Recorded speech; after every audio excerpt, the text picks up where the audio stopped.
क्या थंबनेल देख के डर गए कि सीएस की एग्जाम दिसंबर से नवंबर में प्रीपोन हो गई है? ना बाबा, सीएस की एग्जाम्स अभी भी दिसंबर में ही है, लेकिन नवंबर में आपको सीएस की एग्जाम्स देनी है। क्या बोल रही हूँ मैम? यस, बिल्कुल सही बोल रही हूँ। आपको नवंबर में सीएस की एग्जाम्स देनी है, क्योंकि अगर आप चाहते हो ना कि जो दिसंबर में मेन एग्जाम होने वाली है वो आपका आखिरी अटेम्प्ट हो, तो आपको नवंबर में अपना पहला अटेम्प्ट देना होगा। यस, तो आपको एक अटेम्प्ट नवंबर में देना है, ताकि आप दिसंबर में जो भी एग्जाम दे रहे हो वो आपका पहला नहीं, आपका दूसरा अटेम्प्ट हो। और जो 3-4 अटेम्प्ट्स ऑलरेडी दे चुके हैं उनमें एक और अटेम्प्ट हम एड ऑन कर देते हैं एज अ प्रैक्टिस। यस, सो आपको नवंबर की एग्जाम कोई इंस्टीट्यूट में जाके नहीं देनी है, लेकिन you should be prepared for everything which is going to happen with you in December. CS students का प्रॉब्लम क्या है कि इन लोगों को क्या दिक्कतें आने वाली है, क्या प्रॉब्लम्स है, ये पता है, ठीक है, लेकिन इनका सल्यूशन भी कहीं ना कहीं इनको पता है, बट इनमें करेज नहीं है वो सल्यूशन को फॉलो करने की। सो आपको वो करेज जुटाना है। अब जिन लोगों ने बिल्कुल पढ़ाई नहीं की, नवंबर से ही उन्होंने पढ़ाई चालू की है, तो उनके लिए तो संजीवनी स्ट्रैटेजी का वीडियो मैंने बना दिया है। अगर अभी तक आपने नहीं देखा है तो जल्दी से देख लीजिए। बट जो लोग पहले से पढ़ाई कर रहे थे उनके लिए ये वीडियो एक मिरेकल साबित हो सकता है। This is going to be a वरदान for you, I would say. तो अगर आपने पहले से पढ़ाई की थी और अभी आप एक अच्छे पोजीशन पर हो, मैं ये नहीं बोल रही हूँ कि आप पूरे 100% प्रिपेयर्ड हो, but yes, you are on a good position with your good confidence you have with your December 24 exams. So आपको मैं एक चीज़ बोलूँगी कि नवंबर 24 में आपको क्या करना है, पूरा जो दिसंबर में होने वाला है ना, वो सारी चीज़ें आपको जीनी है।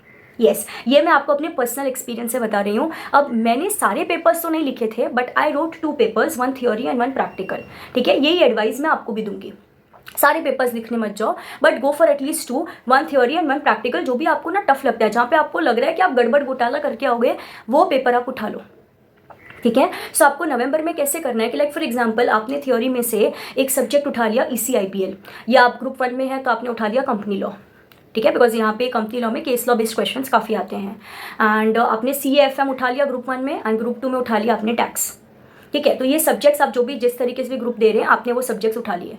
अब आपको क्या करना है कि अभी अपना कंपनी लॉ का अगर कल एग्जाम है, if you are giving 1 group, तो आपको 1 दिन का कुछ गैप मिल जाएगा।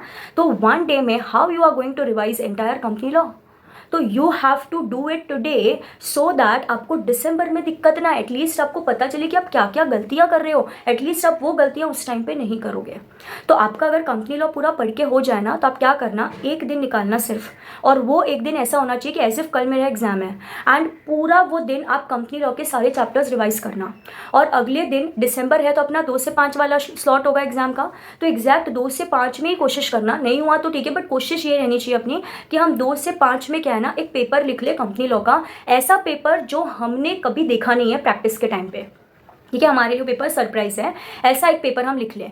और अगर आपके घर में कोई सिबलिंग्स है, नहीं भी है तो कोई दिक्कत नहीं है, कोई आपके छोटे भाई बहन है, तो आप उनको अपॉइंट कर लो फॉर डिस्टर्बिंग यू, क्योंकि जब हम एग्जाम लिखते हैं ना, तो बीच में वो सप्लीमेंट्स का कुछ नॉइज़ या छोटी मोटी चीज़ें, सप्लीमेंट्स वगैरह आप ले लो, उसका साइन कर लो, फिर ये इधर सिग्नेचर करो, उधर सिग्नेचर करो। सो वो सारे पूरा एक माहौल आपको क्रिएट करना है। फिर वो बेल बजती है 1-1 घंटे के बाद, तो वो अंदर से एंग्जाइटी, अंदर से डर लगता है कि ओ माय गॉड 1 आवर हो गया, 1 आवर हो गया। सो ये सारी चीज़ें आपको एक पूरा ऐसा क्रिएट करना है माहौल, and you should write your exam from 2 to 5।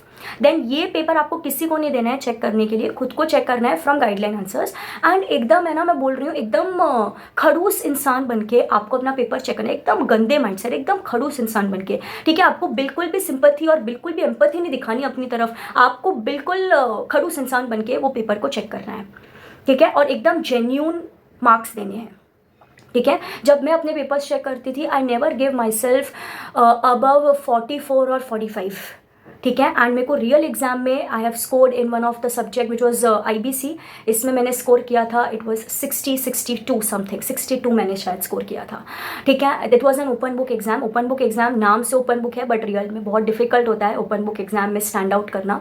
So yes, यहाँ पे मैंने ये चीज़ देखी थी कि मैंने खुद को कुछ 42 दिए थे, and in real exam I score 62 something, ठीक है। Then even in executive in my ILL paper, it was an MCQ exam, but मैंने पिछले अटेम्प्ट में एक अटेम्प्ट पहले I score just 25 marks, and immediately next attempt I score 83 marks. So ये इतना jump कैसे आया? ये जंप आया है प्रैक्टिस से। ओके सो आपको ये चीज़ समझना, इवन इन टैक्स ऐसा कुछ हुआ था मेरे साथ कि टैक्स में मेरे को प्रीवियस अटेम्प्ट में आई स्कोर्ड समथिंग इन 30 और 31 and immediately next attempt I scored 70s में आया था मेरा, 72 या 75, मुझे एग्जैक्ट फिगर याद नहीं है, इतने मार्क्स आए थे मुझे। तो ये इस तरीके से मेरा जंप कैसे हो रहा था, बिकॉज ऑफ प्रैक्टिस। सिर्फ पढ़ लेने से चीज़ें नहीं होंगी, आपका प्रैक्टिस मैटर्स अ लॉट। तो आपकी एग्ज़ाम भले ही दिसंबर में है और आपको चाहिए कि वो आपका मेन अटेम्प्ट है, आपको अगर ये चाहिए कि वो मेन अटेम्प्ट में आप ट्रायल एंड एरर मेथड्स ना खेलो, तो इट वुड बी बेटर कि आप नवंबर में एक एग्ज़ाम लिख के ट्रायल एंड एरर मेथड खेल लो, ताकि आपको पता चल जाए कि कहाँ कहाँ पे आप गलत जा रहे हैं। आपने फॉर एग्जाम्पल रिविजन चालू किया, ये मेरे साथ हुआ था कि मैंने रिविजन चालू किया था एक सब्जेक्ट का, ये सोच के कि कल मेरा एग्जाम है, आई वॉज प्रैक्टिसिंग। तो अब उस दिन मेरे पास totally I had 20-25 chapters to revise, but I was able to revise just 9-10 chapters in that day. Now just imagine कि मेन एग्जाम के एक दिन पहले मैंने सिर्फ 10 चैप्टर रिवाइज किए, मेरा कॉन्फिडेंस तो पूरा डाउन चला जाएगा ना। तो ये चीज़ आपके साथ नहीं होनी चाहिए। तो जब मेरा मेन एग्जाम था उसके एक दिन पहले I was able to revise, वहाँ पे मैंने कुछ 18-19 चैप्टर रिवाइज कर लिए थे, बाकी के चैप्टर फिर मैंने मॉर्निंग में उठ के कंप्लीट कर लिए, मैंने उसको कवर अप कर लिया। ठीक है, सो ये मैं कब कर पाई, जब मैंने एक ट्रायल एंड एरर मेथड, एक टेस्टिंग मेथड पहले अपने साथ खेला था, एंड जो मैंने मिस्टेक्स वहाँ पे की थी वो मैंने रिपीट नहीं की। तो आपको भी ऐसा ही कुछ करना है, ताकि आप एग्जाम के एक दिन पहले, जहाँ पे हम बिल्कुल रिस्क नहीं ले सकते, आप कोई भी इस तरीके की गलती ना करो जिससे आपका कॉन्फिडेंस जो है वो लो चला जाए।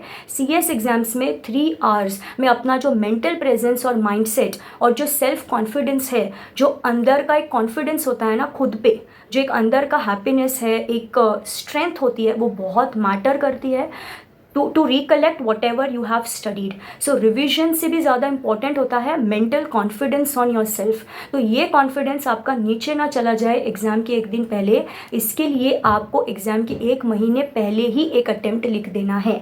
ठीक है, सो ये वीडियो मैंने पर्पसफुली इसी चीज़ के लिए बनाया है कि जो भी बच्चा एक डिसेंट स्टेज पे खड़ा है, उसने डिसेंट पढ़ाई कर ली है, please take some time for this activity.